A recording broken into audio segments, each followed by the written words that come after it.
Morning guys, day 3 Lorella Springs. As you can see, the Hilux, the Crosstrak, she's all muddied up. We've had a little bit of rain of the afternoon, so we've hit a few boggy patches, which has been a bit of fun, testing all the gear out, and so far so good. The tyre, I worked that out this morning. That was actually just the valve stem had come out. So yeah, that's one thing to check, I suppose, if you're letting your tyres down with a valve stem release. Make sure you screw them back in, because they will obviously go down over time. So anyway, let's come over. We're going to have a look at the map. This is a bit of mud map of Lorella Springs. We started off yesterday up here at the homestead around here. We drove all the way out along Rosie's track, dropped the caravan off here at Nudie Springs, then we ventured back, came down Little Rosie track all the way down to Teardrop Falls. That's where you saw us in those two pools that we're swimming in. Absolutely stunning, well worth the trip. Then we came back and checked out the little hidden pools. We didn't do any swimming there. We decided to jump back in the car. We tracked all the way back down here to Snapping Handbag Billabong. And that's where I've caught my first barramundi. I was absolutely stoked, over the moon. I'm still pumped about that. 78 centimeters. We were on the troll in a little rowboat, and we thought we'd just throw it out behind us, and you would not believe it, we caught a 78 centimeter barra. That was absolutely unreal. We were towing the boat around there for a couple of minutes. We were just both bloody panicking, going, I didn't know what to do. But anyway, it was absolutely awesome. I can't wait to get a line in again and hopefully catch another barra. Anyway, we're starting off from here, 41 Nude Hot Springs. We're going to venture back up here, come through Old Rosie track. We're not going to go through this way because this is a pretty extreme track, Rhett was telling us. We're going to track back across here, across the Cascades, come all the way back up here, stop in at Rosie Rock Pools for a bit of a dip, and then head back all the way up here across the coastal track, and then back in through Spoon Billabong or Conrod Strait, not quite sure, and get over to Rosie's Big Hole Camp and have a bit of a look out there. Not sure whether we're going to stay there today. If not, we might even punch through right up to the beach camp. So plenty to do, plenty to see, plenty of action along the way, and we can't wait to get back out on the road.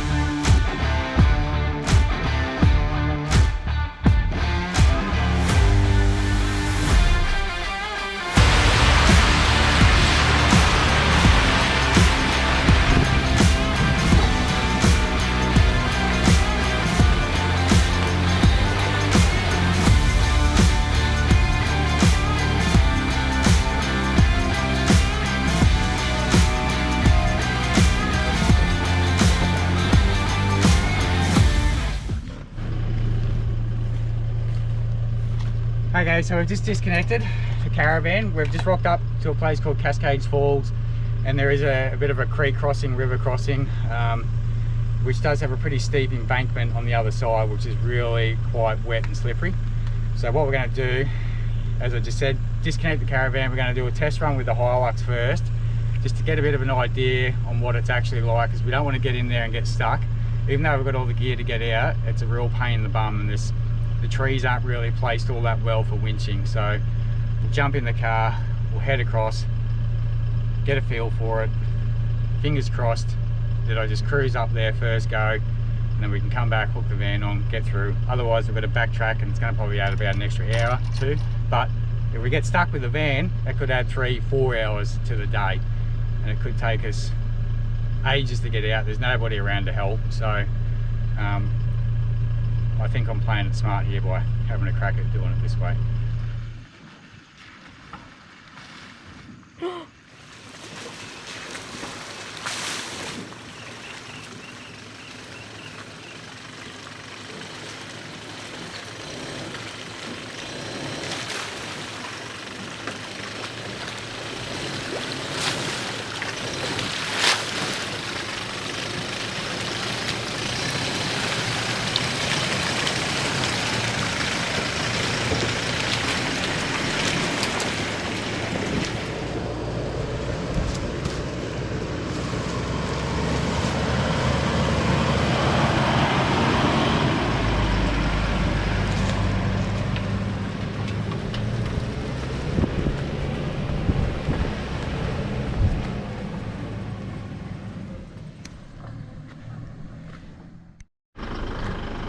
We were on a pretty big angle when we came through in that Cascades.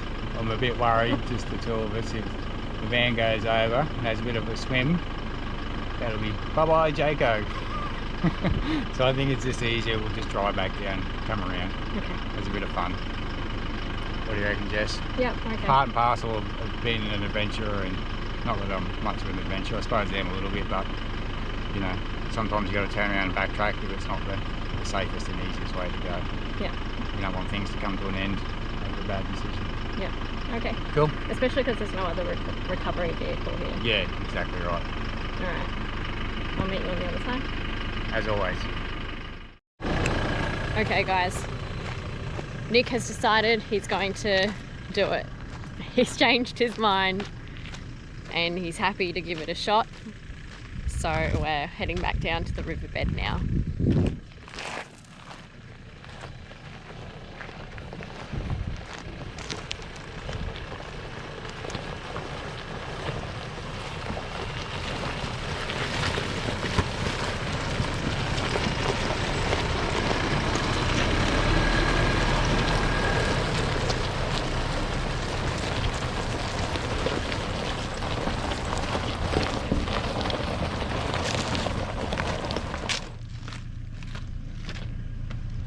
Righto, we're going to give this a go. We've been thinking and thinking about it for the past hour, and we're just going to have a crack. You can do it. I know you can.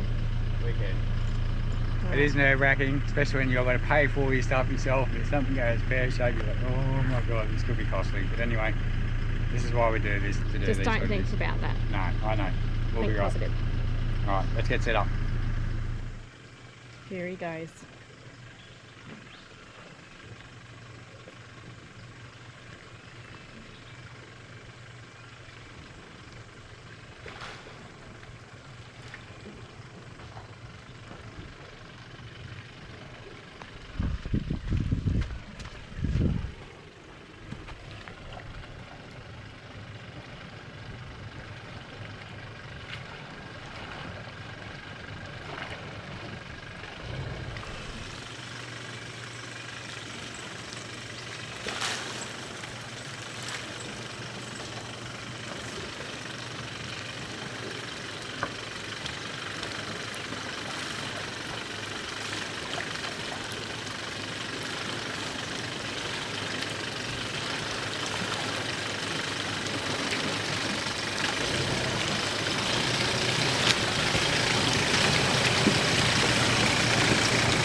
Yeah, time 5. Oh my god. You did it. We did it. Easy. That was cool. Well done. Right, let's get going.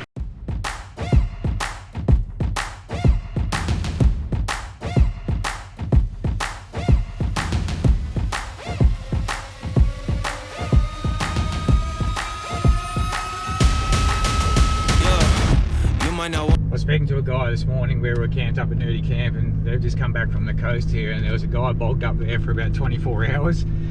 He was walking around looking for a bit of help. That just goes to show how big the place is and how far everyone is spread out. Yeah, and they ended up giving him a hand. They were winching, they were snatch strapping. He said it took up a good half of their day to try and get this guy out.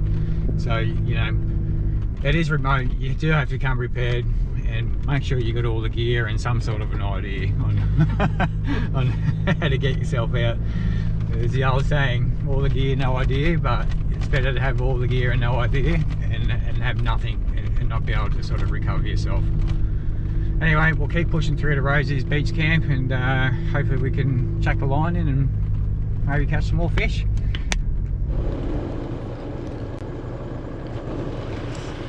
We're just coming down Rosie's track, and the corrugations here are they're actually really bad. I thought the road was pretty good, and then we hit these really bad corrugations.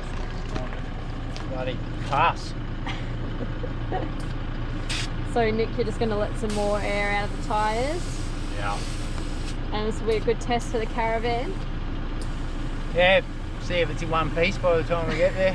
We'll rattle the bloody walls off the chassis. See if there's any cupboards left inside.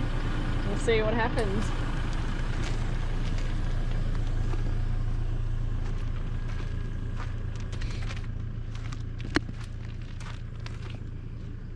So far, so good.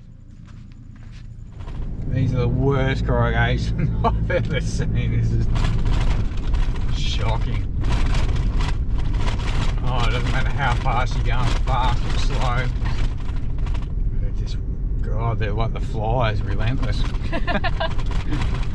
This is Rosie's Camp 2, where the boat ramp is.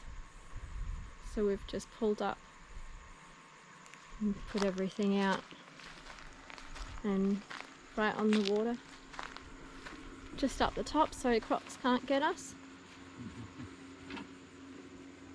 But it's beautiful outlook and a nice cool breeze coming off the water too.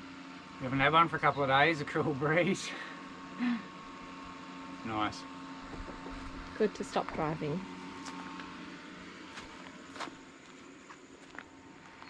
Bloody long way up here, isn't it? Certainly is. We're not even at the top of the property.